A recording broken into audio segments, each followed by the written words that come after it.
Señor, te damos gracias en el nombre de Jesús, quien es el Cristo. Amén. Muy bien, hermanos. Los voy a invitar a que abramos nuestra Biblia en el libro de Hechos.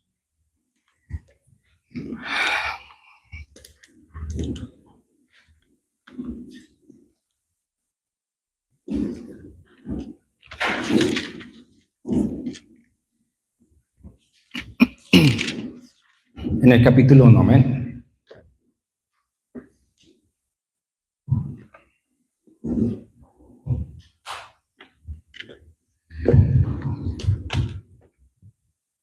Hechos 1 dice: en el primer tratado, oh Teófilo, hablé acerca de todas las cosas que Jesús comenzó a hacer y a enseñar, hasta el día que fue recibido arriba, después de haber dado mandamiento por el Espíritu Santo a los apóstoles que había escogido, a quienes también después de haber padecido se presentó vivo con muchas pruebas indubitables, apareciéndoseles durante 40 días y hablándoles acerca del reino de Dios. Y estando juntos, les mandó que no se fueran de Jerusalén, sino que esperasen la promesa del Padre, la cual les dijo: oíste de mi Padre, porque Juan ciertamente bautizó con agua, mas vosotros seréis bautizados con el Espíritu Santo de la promesa, no dentro de no muchos días. Entonces los que se habían reunido le preguntaron diciendo: Señor, ¿restaurarás el reino de Israel en este tiempo? Y entonces les dijo: no os toca a vosotros saber los tiempos o las sazones que el Padre puso en su sola potestad, pero recibiréis poder cuando haya venido sobre vosotros el Espíritu Santo, y me seréis testigos en Jerusalén, en Judea, en Samaria y hasta lo último de la tierra. Y habiendo dicho estas cosas, viéndolos ellos, fue alzado y recibido en una nube que le ocultó de sus ojos. Y estando ellos con los ojos puestos en el cielo, entre tanto que él se iba, he aquí que se pusieron junto a ellos dos varones con vestiduras blancas, los cuales también les dijeron: varones Galileos, ¿por qué estáis mirando al cielo? Este mismo Jesús que ha sido tomado de entre vosotros al cielo, así vendrá, como le habéis visto ir al cielo. Amén.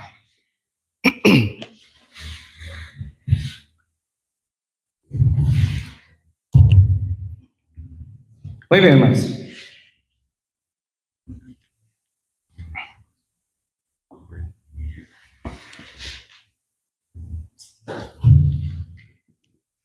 Este texto es para que lo meditemos durante toda la semana y podamos entender cuál realmente es el plan de Dios en nuestra vida.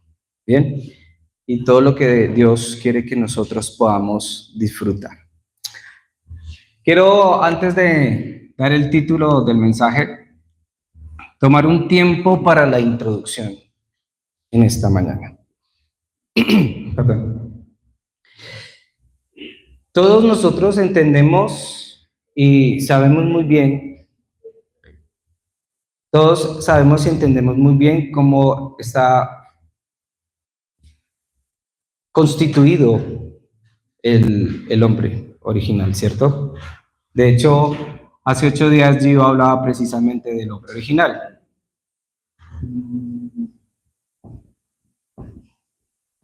¿Cierto? El hombre original fue creado por Dios a su imagen, ¿cierto?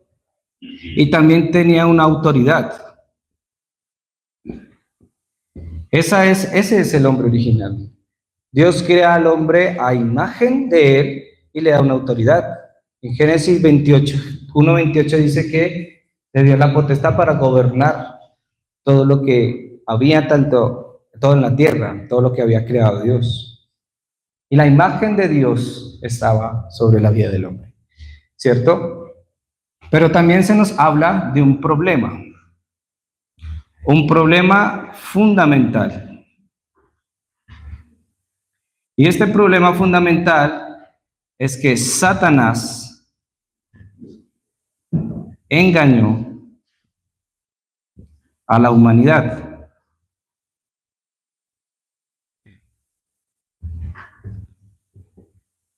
Y al engañar a la humanidad, en este caso a Adán y Eva, Romanos 3:23 dice, por cuanto todos pecamos, estamos ¿qué?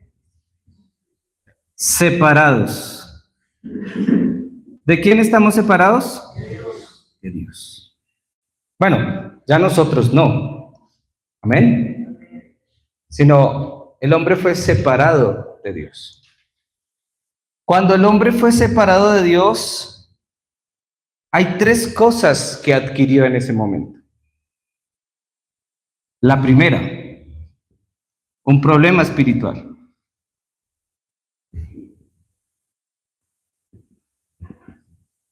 La segunda, la separación. Y la tercera, que ahora está bajo el gobierno. ¿De quién? De Satanás. Estas son las tres cosas que el hombre adquirió cuando ¿qué? Se separó. ¿Por qué el problema espiritual? Porque dice la Escritura que es un problema que se hereda. Usted y yo heredamos la separación de Dios. Esa es una herencia espiritual. Ese es el problema espiritual. ¿Cuál es el problema espiritual del hombre hoy? Que está separado de Dios. Lo segundo, la separación. Pero todos los hombres tienen este problema espiritual cuando nacen. Cuando nace el hombre, cuando nace un bebé, ¿está qué? Tiene el problema espiritual. Tiene el ADN espiritual ¿de quién? De Adán y Eva separados de Dios. Sea un hombre de 0 días de nacido a 100 años de vida, ¿está qué? Separado de Dios. No importa el tiempo, nacemos ¿con qué? Con ese problema espiritual. Entonces el hombre nace separado de Dios. Esta separación hace que ahora viva bajo ¿quién? Bajo el gobierno de Satanás. Por eso Satanás influye ¿qué? En la vida del hombre. ¿Hacer qué? Hacer lo malo. La maldad no es producto de Dios.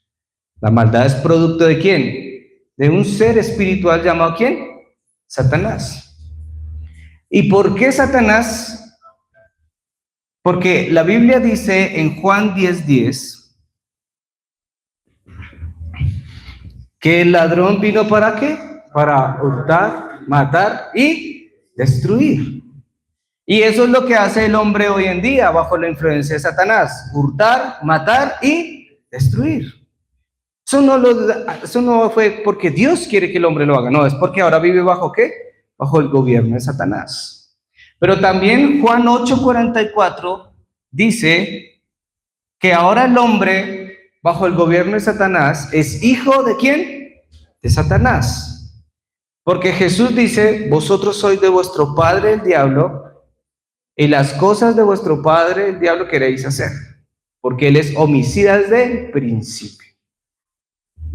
Entonces aquí está el problema fundamental: la separación de Dios y el gobierno de Satanás sobre la vida de ¿quién? Sobre la vida del hombre. Ya nada que ver con lo que Dios había creado al principio. Por eso el hombre bajo el gobierno de Satanás sufre, está en un estado de sufrimiento.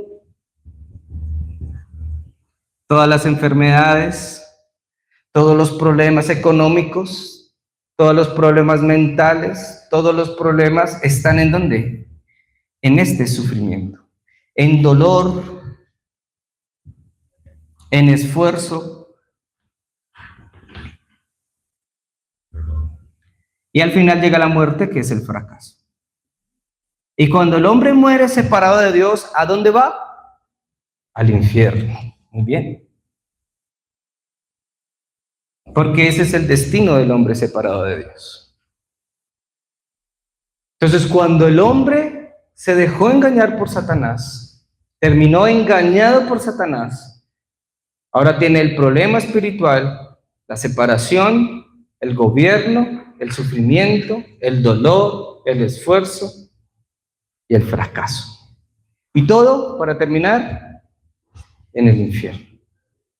Ese es el hombre separado de Dios. Y quiero que hoy lo entendamos porque esto es importante para lo que viene a continuación. Bien. Después de esto, Dios ¿En qué punto voy? Bueno, vamos a poner aquí 4. Dios envía ¿a quién? A su Hijo. Juan 3:16, ¿qué dice? Porque de tal manera amó Dios al mundo. Muy bien, excelente. Entonces Dios envió a su único Hijo, ¿para qué? Para salvar ¿a quién? Al mundo. ¿Y quién está en el mundo? El hombre. ¿Y para salvarlo de qué? De todo esto que él tiene de manera que espiritual, que se refleja en su vida diaria. Esto es importante. Esto es importante entenderlo. Porque el hombre afuera sufre, ¿cierto? No hay ningún hombre afuera feliz. El hombre afuera sufre, aunque cuando tenga una máscara y diga, no, todo está bien, hay dolor. ¿Por qué? Porque está separado de Dios. Y por más que quiera estar feliz, es difícil. Porque se esfuerza en ser feliz. Entonces Dios envía a su Hijo para salvar al hombre, ¿cierto? Y lo salva a través de ¿qué? De la cruz. La cruz fue el método que Dios utilizó, la obra que Dios utilizó para que el hombre fuera salvo. Fue la cruz la obra más grande de la humanidad. No son los monumentos que vemos, como la Torre Eiffel, como la Estatua de la Libertad, que son obras imponentes, ¿no? La muralla china, que dicen algunos que se ve desde el espacio. ¿Sí? La obra más grande del mundo no es que tengamos un computador, ahora una inteligencia artificial que nos ayuda a hacer las tareas, ¿cierto? Esa no es la obra más grande. La obra más grande que pudo haber tenido la humanidad es que el Hijo de Dios se hizo hombre y murió ¿en dónde? En una cruz para salvarnos. Esa es la obra más grande de Dios. Y nosotros podemos decir, la obra más grande de Dios es el universo, es tan grande, tan vasto, tan increíble. No, la obra más grande de Dios fue que nos salvara, ¿de qué? Del gobierno de Satanás. Esa es la obra más grande que usted tiene que hoy disfrutar. Si usted no la disfruta, es difícil entender. Entonces yo tengo que disfrutar ¿de qué? De la obra, en la cruz. Muchos piensan que la cruz es un fracaso. La cruz es la victoria de Cristo sobre la muerte. Amén. Para nosotros la cruz es eso tan importante, tan fundamental. Pero cuando la gente piensa en la cruz, dice, pobre Jesús. No, no es pobre. ¿Por qué no es pobre? Porque Jesús murió en la cruz para darnos ¿qué? Vida eterna. Y eso es importante entenderlo hoy. Fue en la cruz donde Dios nos dio vida, nos dio libertad, nos dio paz, nos dio seguridad. Fue a través de la cruz. Por eso es una obra más grande, la obra más grande en nuestra vida. Entonces, a esto debemos nosotros dar gracias. Que cuando Cristo muere, también ¿qué? Resucita. La Escritura dice que Él resucita ¿qué? Al tercer día. Cristo vence la muerte. Cristo quita el problema espiritual. Cristo quita el problema de la separación. Cristo quita el gobierno que Satanás tenía sobre nuestra vida. ¿En medio de qué? En medio de la cruz. Por eso la cruz es victoria, no es derrota. Por eso hoy disfrutamos de esa cruz.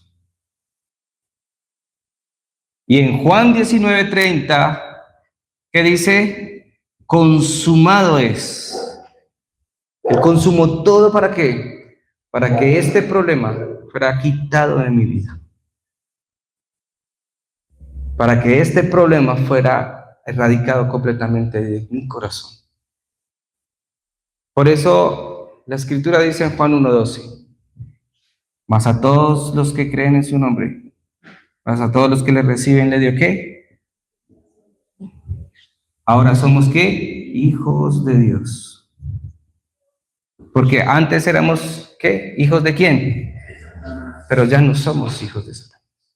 Somos hijos de Dios, porque creemos que Jesús es la solución a nuestros problemas, al problema espiritual, al problema de la separación, al problema del gobierno de Cristo.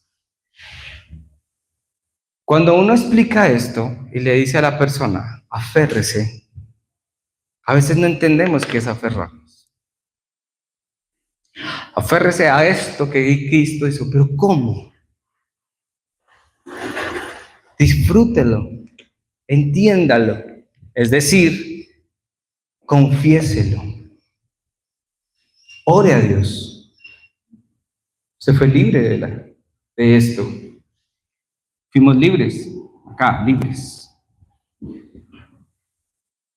Fuimos libres completamente. Y esto es importante. ¿Por qué?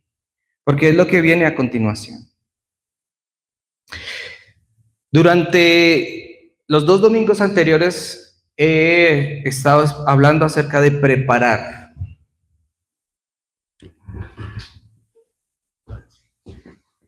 Y hay que preparar nuestra vida y hay que preparar la iglesia.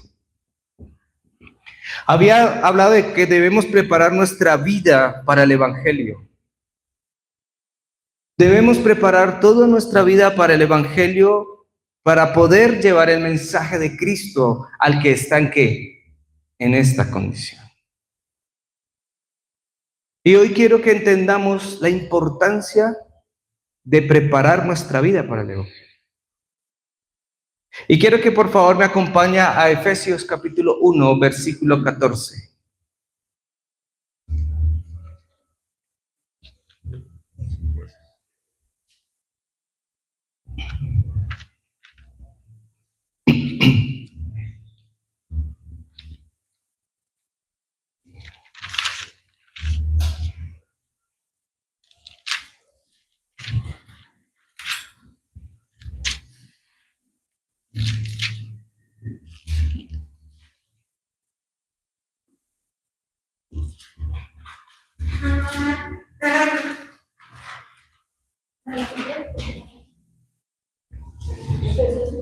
Uno, 15, perdón, el siguiente versículo.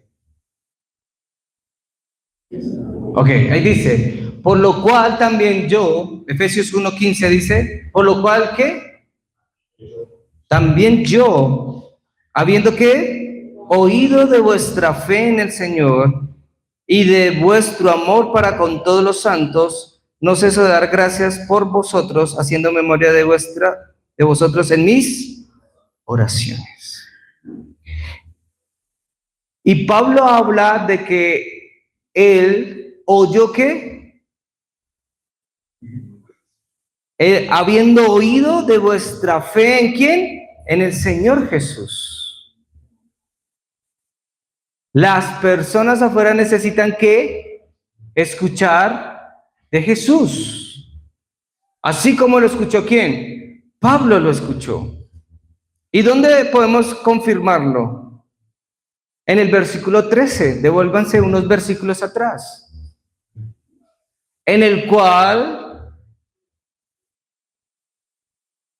en él también, vosotros, habiendo oído la palabra de verdad en el evangelio de vuestra salvación, y habiendo creído en él, fuiste sellados con el Espíritu Santo de la promesa. Todo inicia ¿con qué? Con la palabra. Es la palabra, pero ¿cuál palabra? La palabra de Dios. Entonces, si tengo que preparar mi vida, ¿la debo preparar en dónde? En la palabra de Dios. Yo no voy a poder salvar a nadie desde mis emociones, desde mis experiencias, desde mis sentimientos, desde mis sensaciones, porque eso es lo que nosotros pensamos. Ayer en un aposento yo decía, e incluso nosotros somos buenos dando consejos con la palabra. No, no es dando el consejo con la palabra, es dando la palabra. Porque si yo no conozco la palabra, pues no le voy a dar de verdad lo que necesita esa persona. Por eso debo preparar que la palabra de Dios debe estar editada ¿en dónde? En mi vida. Y por eso debo leer la Escritura.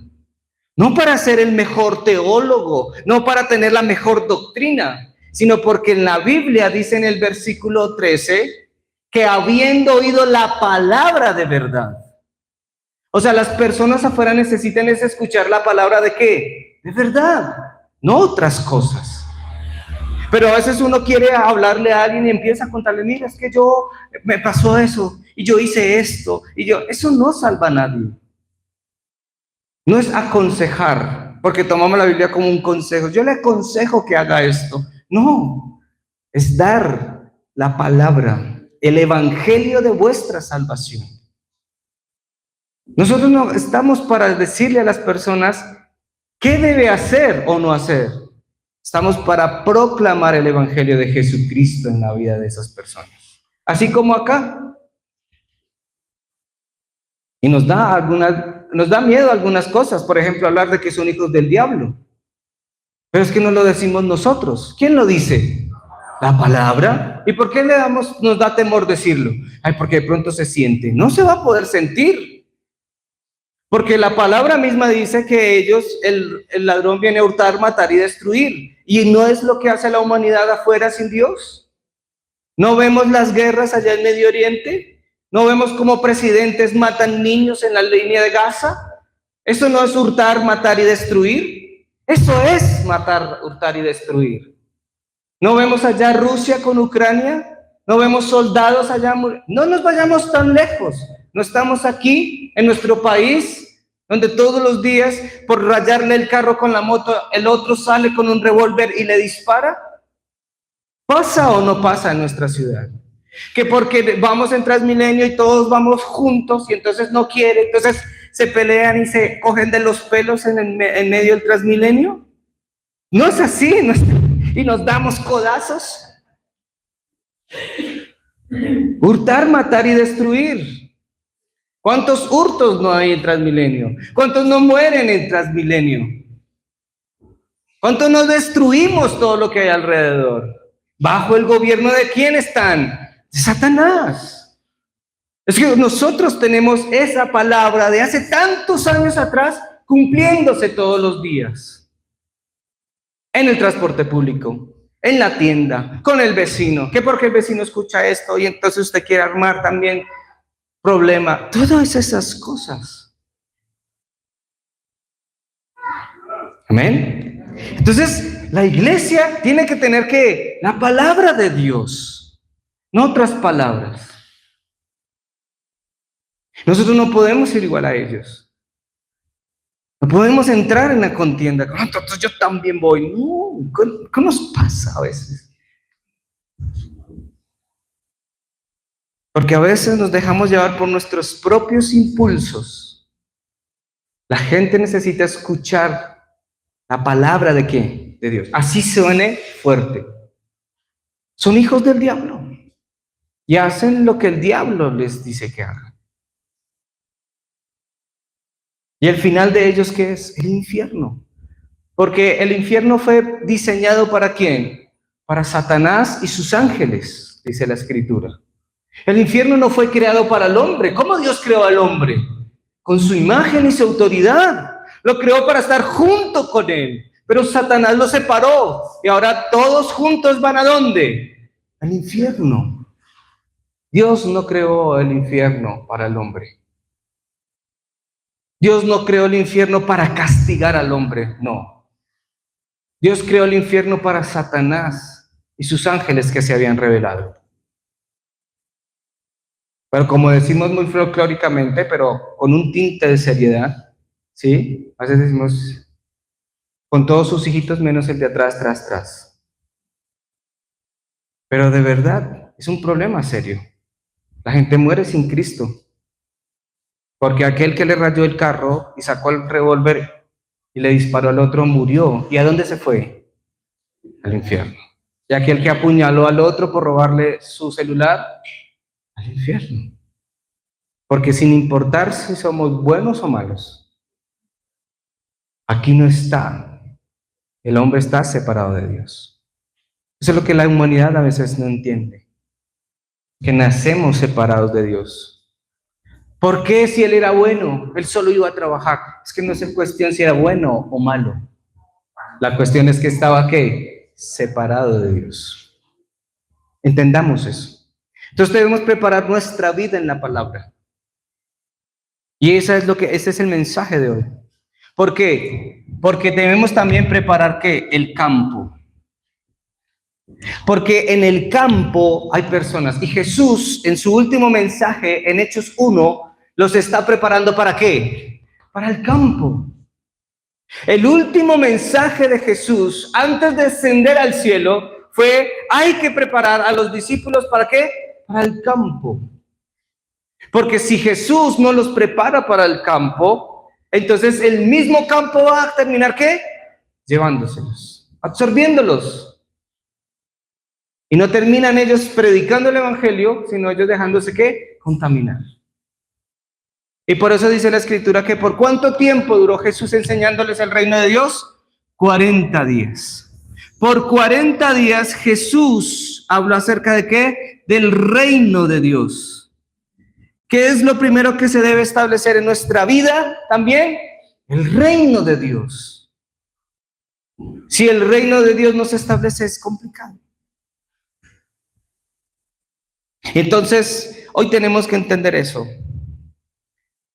Iglesia, manchados, discípulos de Cristo, debemos tener un cambio.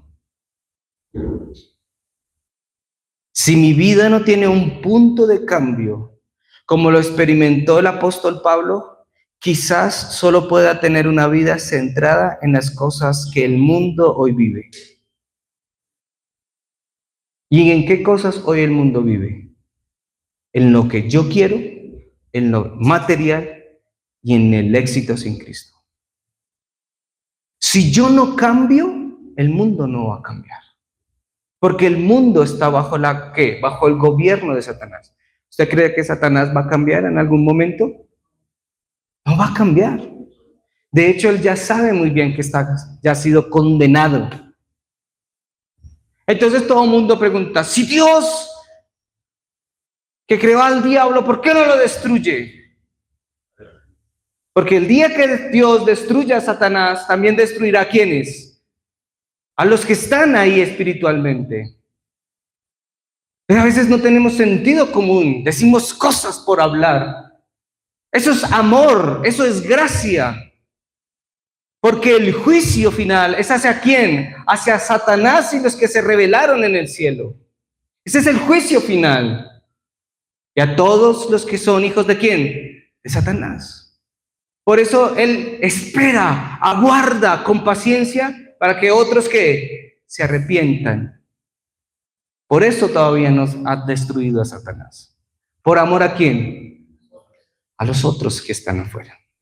¿Amén? Amén. Hay que entender esto, mis queridos hermanos.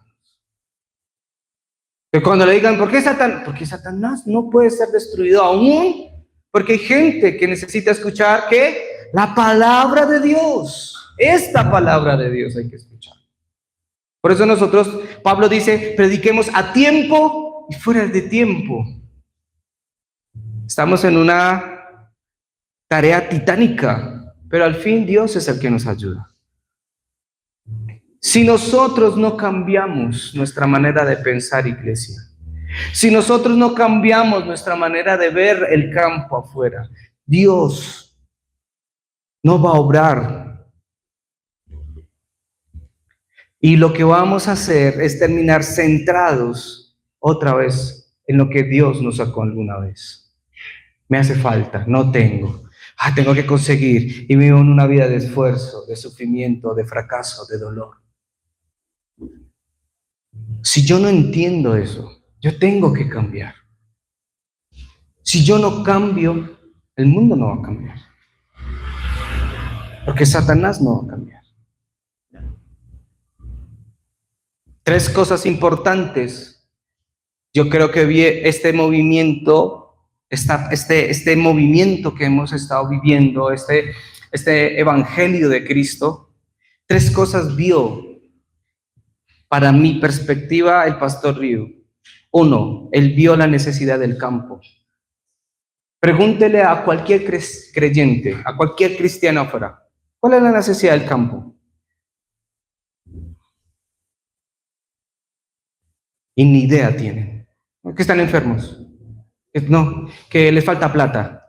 No, que no tienen casa, que no tienen vivienda, que no tienen para pagar un arriendo. Cuando realmente esa no es lo importante. Esa no es la necesidad del campo. ¿Cuál es la necesidad del campo? Un problema espiritual, una separación, un gobierno de Satanás. La gente no entiende el campo, lo creyente. Por eso le cuesta evangelizarlo. Por eso les cuesta hablar de Cristo, que no lo conectan. ¿Cómo lo van a conectar? Lo segundo es que vio el problema de la iglesia.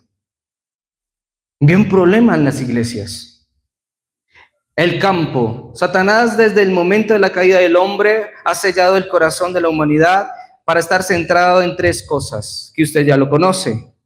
Por tal razón el campo está lleno de dolor, sufrimiento y desastres.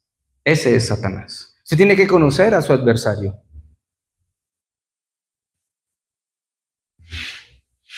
Que aquí dicen, aquí hablan mucho del diablo. No es que hablemos del diablo. Aquí hablamos del problema original, de un problema fundamental. Si usted no conoce la razón de su enfermedad, pues es muy difícil tratarlo, ¿no le parece? Entonces aquí el problema de raíz es que Satanás separó al hombre. Hay que hablarlo, porque la Biblia lo dice. Es la palabra de Dios. Amén. Bien. Pero la iglesia por años se centró en tener una vida ética y moral, centrando su vida en la doctrina de la religiosidad, misticismo, humanismo o legalismo. Esa es la iglesia. La iglesia tiene eso hoy. Hace poco estaba leyendo algo que me impactó un poco. Cuando Martín Lutero hace la reforma protestante, ¿sí saben quién es Martín Lutero, no? ¿Amén? Martín Lutero es el padre del protestantismo cuando se hace la reforma, ¿cierto? Y cuando Martín Lutero hace la reforma para cambiar los puntos principales de la Iglesia Católica, que eran que se pagaban por las indulgencias, ¿cierto? Y el hombre se azotaba a sí mismo para cumplir sus penitencias y pecados, él encuentra la gracia. Y dice, por gracia soy salvo. No necesito hacer nada para entender el amor de Dios. Y cuando Martín Lutero va y pega la tesis en la catedral, su intención no era separarse de la Iglesia Católica. Su intención era que la Iglesia Católica fuera reformada en sus cimientos. Él no quería dividirse de la Iglesia. Él no se quería ir de la Iglesia. Él quería era que la Iglesia, ¿qué? Se reformara. Que volviera, ¿qué? A la palabra. Martín Lutero no quiso, ahora tengo esto, me va a separar. No, él quería que volviera la Iglesia Católica, ¿qué? A la palabra. Esa era la intención de Martín Lutero. Pero ¿qué pasa? Que como ahora el Papa tenía poder político, ¿persiguió a quién? A Lutero lo persiguió. No podíamos acabar el negocio socio. Entonces, ¿qué hace? Persigue a Lutero. ¿Y hacia dónde escapa Lutero? Alemania. Y en Alemania, él empieza a predicar ¿de qué? De la palabra. Entonces la comunidad que estaba ahí le decía, Lutero, sé nuestro pastor, sé nuestro sacerdote, guíanos con tu palabra.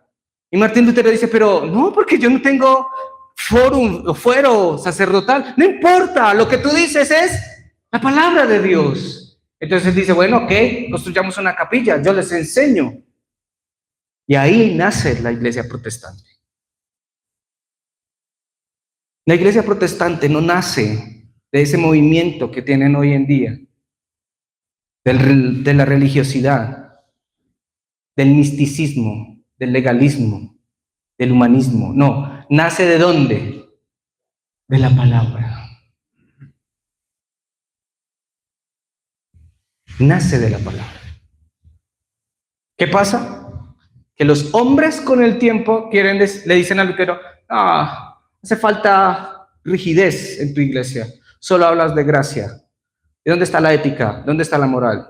Y empiezan a hacer las diferentes corrientes del cristianismo. Y yo leyendo me daba cuenta de cosas terribles después de que Lutero solo quería tener ¿qué? La palabra en la iglesia. El rey Enrique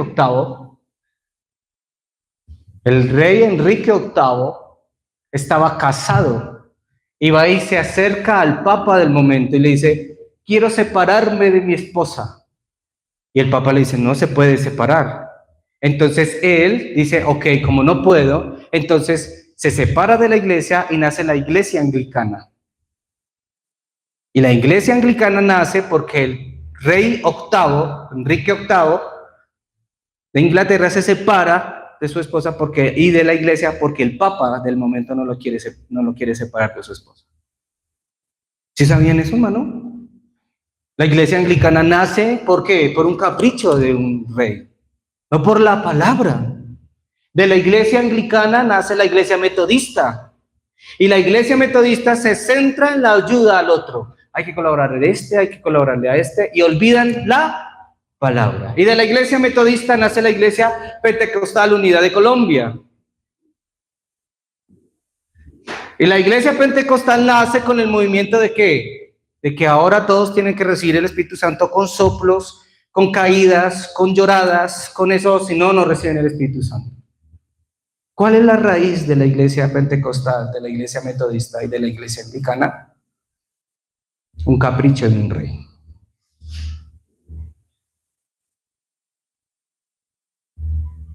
Pero hoy lo tomamos como una doctrina, como lo puro. ¿Sabes qué dicen acá? En esa iglesia no se siente el Espíritu Santo. Allá no lloran, allá no se caen, allá no sé qué. Nosotros no venimos de esa línea. Y si me pongo aquí a hablarles de todas las otras denominaciones, usted va a decir, Dios mío, ¿dónde estábamos antes? ¿Por qué volvimos entonces? ¿A dónde volvimos? A la palabra. Hoy yo le doy gracias a Dios por el pastor Río Guanzu. ¿Por qué le tocó a él? Porque es gracia. Y él es un reformador, porque volvimos ¿a dónde? A la palabra. No a todas esas desviaciones y derivaciones. No es doctrina. A veces dicen, no, pero es la sagrada doctrina. No, es la palabra. ¿Cómo la doctrina va a estar por encima de la palabra? Es la palabra. Y la doctrina se sujeta ¿a qué? A la palabra. Estoy diciendo que la doctrina está mal. Pero ojo con lo que nosotros pensamos que es doctrina. ¿Me entienden ahora por qué les hablo de Lutero? Entonces, ¿en qué punto volvimos a la historia? Al punto donde Lutero quería ¿qué? Reformar ¿qué? La iglesia. En ese punto volvimos. Por eso a la iglesia le preguntan, ¿su iglesia de qué denominación es? Es de la palabra. Es de lo que Lutero quería en algún principio. Que viviéramos por gracia, por fe, por solo Cristo, por la gloria de Dios. Esas son las 5 solas de Lutero. Tiene que aprendérselas, ¿amén, hermano? Las 5 solas. Solo Cristo, sola gracia, solo fe, solo la gloria de Dios, solo la Escritura. ¿Amén? Por eso es lo que vivimos la iglesia Redman Church.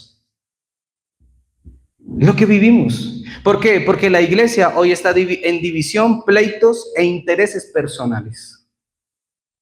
Se dividen las iglesias. ¿Por qué se dividen? Porque el pastor A ya no le gusta lo que pastor B predica, entonces el pastor C dice separémonos y se separa A, B y C. Y así se forman las nuevas iglesias. ¿De dónde viene usted? De una separación de una iglesia. Es que el pastor ese no me quería, no sé qué. Cuando yo me retiré de la iglesia Gracia y Paz, Cogí a todos los hermanos que estaban conmigo ese día y les dije, yo no voy a armar otra iglesia. Busquen la dirección del Señor, así como yo también tenía que buscar la mía, porque perdidos estábamos. Amén, Pedro.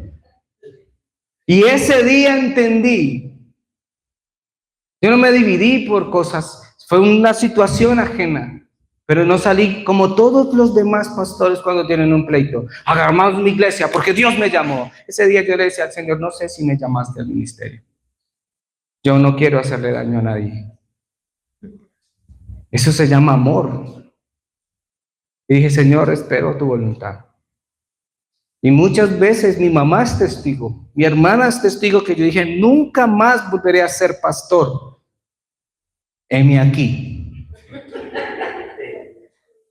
siendo pastor de la iglesia, pero con otra perspectiva muy diferente, con un amor al campo. No podemos dividir.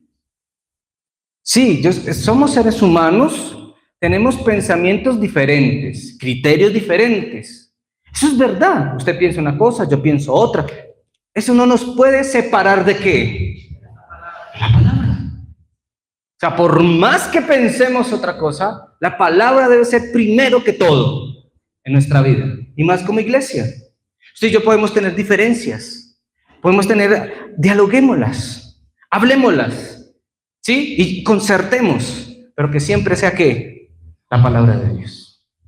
No nuestros egos. Ustedes a mí nunca me van a ver hablar aquí refinado ni así estereotipado y con palabras redundantes y sofisticadas para que usted se vaya a casa pensando ¿qué fue lo que dijo Alex en algún momento de la predicación? No, con lo más sencillo que yo pueda hacer para que usted entienda ¿qué? La palabra de Dios. Pero si usted quiere hablar conmigo, perfecto. Pero no es debatir, es hablar. Dios no nos manda a debatir. Que a veces vamos a debatir, vamos. Bien. Y lo tercero que vio es la escuela de evangelismo, que es ahí donde voy a ir terminando. El pastor, ya le mostré 3 cosas que vio, ¿no? ¿Qué vio? Vio el campo, que está bajo el gobierno de Satanás, vio la iglesia, dividida en divisiones, pleitos, intereses personales, como lo hemos visto últimamente, pero él vio que tenía que preparar a los creyentes, a los verdaderos discípulos, para que entregaran su vida por la evangelización mundial. Entonces, cuando esto lo creó él, preparó ¿qué? Discípulos. ¿Y qué hizo Jesús 40 días en el monte Olivar? ¿Preparar qué? Discípulos, para darles la tarea, bueno, o lo que podemos llamar como misión. ¿Cuál es la misión? ¿Hablar de qué? Mi hermano, usted lo dijo, ¿hablar de qué? De la palabra, no hablar de la experiencia. ¿Qué hubiera hecho un hermano hoy en día si hubiera experimentado el monte Olivar? Oh, estuvimos 40 días allá en Cristo y sentimos el fuego, sentimos el viento. ¿Y hubiera hablado de qué? De sus experiencias. Pero cuando Pedro recibe la llenura del Espíritu Santo, ¿qué fue lo que dice en Hechos 2? Él habló ¿de quién? De Cristo. Entonces tenemos que asumir la tarea. ¿Y cuál es la tarea? Hechos 1:8. ¿Qué dice Hechos 1:8? Que recibiríamos poder ¿para qué? Para ser testigos. ¿En dónde? En el campo. Y recibiréis poder cuando haya venido sobre vosotros el Espíritu Santo. Seréis testigos en Jerusalén, Judea, Samaria, ¿y hasta dónde? Hasta lo último de la tierra.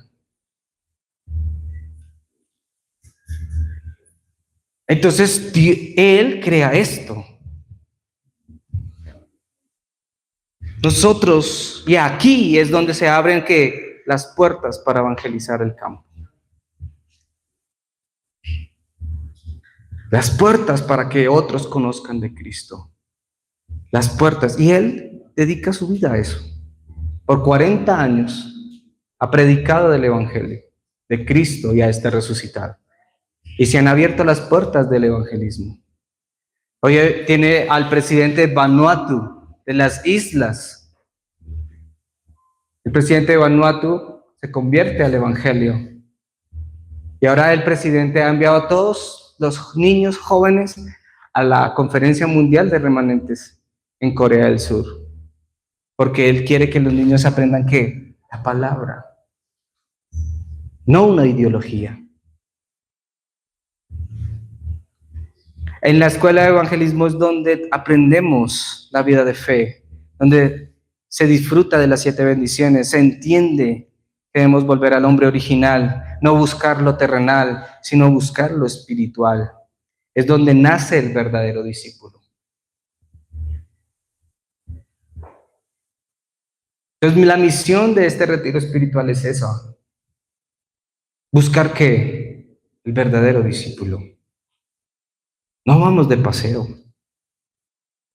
No vamos solo por la piscina, no vamos solo por la comida, o no vamos solo porque allá está. No, vamos porque allá nos vamos a entrenar. ¿Con qué? Con la palabra. Si eso no está claro, ya perdimos todo. Fuimos de paseo. Porque cuando regrese a Bogotá se le va a olvidar todo lo que usted escuchó allá. Es prepararnos para el campo. Si nosotros no nos preparamos para el campo, va a sufrir el hombre. Concluyo con lo siguiente. Dios siempre dará las mejores bendiciones a sus hijos, a aquellos que están dispuestos a evangelizar el mundo. Escúcheme esto. Dios nos da las mejores cosas a nosotros si nosotros no estamos interesados en evangelizar el mundo. A veces queremos que Dios nos bendiga, que nos dé mucho, que salgamos de pobres para ser millonarios. ¿Para qué? Si la tarea no es evangelizar el mundo, las puertas no se abrirán. Dios solo dará las mejores bendiciones a aquellos que están dispuestos a evangelizar el mundo. Esas bendiciones son reservadas, es decir, no son para todos. Y tengo unos ejemplos bíblicos. Aunque Dios llamó a Esaú como primogénito, cambió su bendición por un plato de lentejas. Y así somos muchas veces nosotros. Cambiamos lo de Dios, ¿por qué? Por lo terrenal. No, es que está muy bueno, yo me voy para otro lado. Yo siempre he dicho, el culto es importante. El culto es como eso que Esaú tiene. O es la bendición o el plato de lentejas. Yo no digo que fallemos por alguna situación, evento, circunstancia. Tampoco es que aquí... Pero cuando realmente es intercambiable, es decir, prefiero hacer A que B, estoy dejando todo por un ¿qué? Por un plato de lentejas. El culto es importante. Todos los domingos que yo pueda estar, yo iré. Dios llamó a Saúl como el primer rey de Israel. Pero por no escuchar la palabra del Señor, terminó David disfrutando de las mejores bendiciones. Saúl prefirió hacer su propia voluntad que obedecer ¿qué? La palabra de Dios. Y por eso Dios lo desechó como rey. Y la Biblia habla del linaje de David, no habla del linaje de Saúl. Si Saúl se hubiera aferrado a esto, la historia contaría del linaje de Saúl. Pero como David tenía la palabra en su corazón, ahora se cuenta ¿qué? A Cristo como linaje ¿de quién? De David. ¿Quién tuvo la mejor bendición? David. ¿Por qué? Porque se aferró a que Cristo iba a venir. Porque él sabía que no era el Mesías. Porque él sabía que alguien mayor que él venía a salvarlos del oprobio. Eso es increíble, ¿no? Pero ¿qué piensa un rey o un presidente? Que por encima de él no hay nadie. Pero David, cuando Mical le dice, qué tan vergonzoso es ver al rey de Israel danzando porque se le veía todo, ¿sí? Y él dice, Dios me puso por príncipe de Israel. Mire cómo él se consideraba. Dios me puso por príncipe de Israel. Él nunca se dijo, yo soy el rey de Israel, porque él sabía que el rey de Israel era Dios. Y así debe ser nuestra humildad. Dios nos puede poner en lo más alto. Te puede poner en la gerencia, ser un CEO de la mejor compañía del mundo. Pero tú debes ser humilde, porque Dios es quien te puso ahí. Amén. Dios me ha puesto a mí aquí y con humildad y amor lo reconozco. Yo no soy ni más ni menos que ustedes. Todos somos hijos de Dios. Que tengo un cargo, sí, y lo hago con el amor del mundo. Amén. Dios llamó al sacerdote Elí a servir en el tabernáculo, pero fue Samuel el que escuchó la voz de Dios y sus oraciones nunca cayeron en tierra. Quien tenía que dirigir la iglesia y el tabernáculo era Elí y sus hijos, y nunca lo entendieron. Los cabezones hicieron todo lo contrario a lo que la palabra decía. Nunca se comían la ofrenda que el pueblo daba. Se acostaban con mujeres en las puertas del tabernáculo. Destruyeron todo lo espiritual. Por eso Dios le toca levantar ¿a quién? A Samuel. Y dice la escritura que las palabras de Samuel nunca cayeron en tierra. ¿Por qué? Porque Dios estaba con él. ¿Quieren que nuestras oraciones nunca caigan en tierra? Aférrese ¿a qué? A la palabra. A lo que Dios nos ha dado. ¿Y cuál es la misión? Salvar el campo. ¿Amén? Esa es nuestra tarea. Esa es nuestra misión. Lo demás, no importa, hermano. Si Dios nos lleva a lugares exitosos, donde Dios nos ponga, recuerde, su misión es la palabra, su misión es el evangelio, su misión es proclamar a Cristo. Esa es su misión, no hay otra misión en nuestra vida. Y cuando nuestro corazón lo tiene claro de sacar al hombre de aquí para que sea hijo de Dios, todas nuestras puertas que estuvieron cerradas por años se abren. Yo soy testigo de eso. Muchos años orando al Señor hasta que Dios me da a entender, es evangelizar el mundo. Es predicar a Cristo.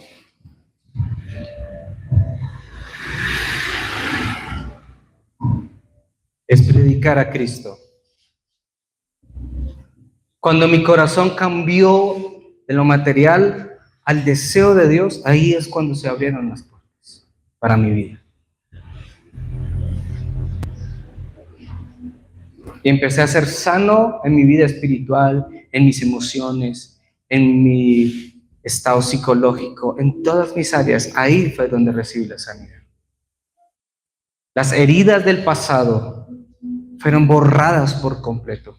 La ansiedad, la depresión, todo eso fue consumado por Cristo Jesús. Pero no porque yo haya hecho una oración grande o me haya comprometido, no, yo dije, asumo tu tarea, asumo tu misión. Es evangelizar, vamos a evangelizar, pero guíanos. Y hoy he visto cómo Dios abre las puertas para el evangelismo. Y hoy he podido ver la mano de Dios. He podido viajar a lugares donde nunca he pensado que llegaría.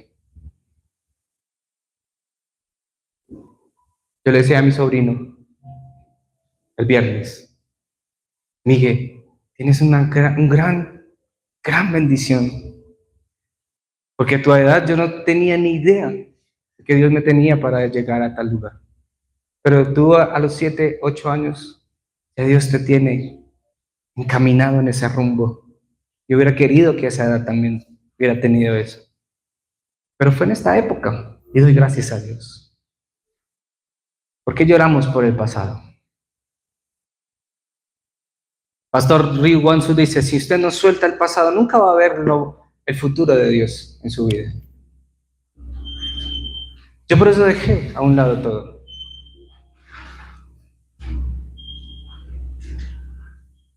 Dejé de estar de mal genio con todo el mundo. Las heridas las dejé. Dejé el pasado.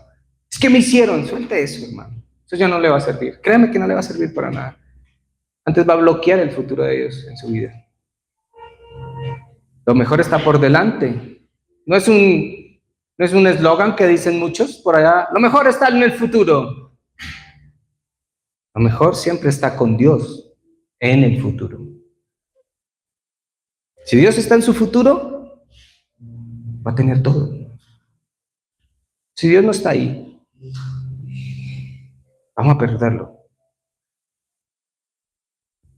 Ese es el mensaje de hoy. Prepare su vida, preparemos la iglesia y preparémonos para el campo, porque es allá donde Dios nos quiere. Evangelizando a las personas, amando al perdido, amando a aquel que está con el destino hacia el infierno. Hay que cambiar ese destino, que el destino sea ese, sea el reino de Dios. Amén. Amén. Amado Señor, te doy gracias en esta, porque tu palabra es viva y eficaz, porque tu palabra sigue siendo la misma ayer y hoy por los siglos de los siglos, Señor Dios. Tú eres el mismo ayer y hoy también, Señor. Es tu palabra la que hoy, Señor, hemos predicado en este lugar. No con una emoción, no con un sentimiento, no desde la experiencia, no. Es tu palabra. Tu palabra hoy nos enseña que nos creaste a tu imagen, a tu semejanza. Nos diste una identidad, nos diste una autoridad.